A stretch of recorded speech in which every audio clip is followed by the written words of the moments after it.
ఒక పుణ్యాత్మురాలిని దేవుడు గర్భవతిగా చేశాడండి. అదే పుణ్యాత్మురాలైన కన్న తల్లి అయిన మరియమ్మ జన్మనిచ్చిన శకపురుషుడైన క్రీస్తు పవిత్ర జన్మ. ఇప్పుడు బైబిల్లో రాయబడింది కట్టు కదా, నిజమా? చెప్పండి, కల్పితం కాదు. బైబిల్లో రాయబడిందంటే అది నిజం, శాస్త్రీయంగా కూడా నిజం. ఎవడు దాన్ని తప్పు పట్టలేడు. ఇప్పుడు వాగమనండి ఈ మురిగే కుక్కల్ని. వాళ్ళు ఎందుకు ఇప్పటి వరకు సవాలుకు రాలేదనుకుంటున్నారు?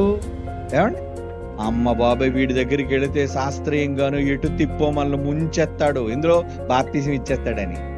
ఆడొస్తే ఓడిపోతాడని సంగతి తెలుసు. వాడు వస్తే ఓడిపోతాడని తెలుసు. ఎందుకంటే ఓడించే దమ్ము నాకెక్కడుందండి? దీనికి ఉందండి పవర్. బైబిల్ ఉన్నది దమ్ము. ఎవరినైనా ఒప్పించేస్తుంది, ఎవరినైనా. ఎంత గొప్ప జ్ఞాన గ్రంథాన్ని కలిగిన క్రైస్తవులారా, తలెత్తుకొని ఉండారా.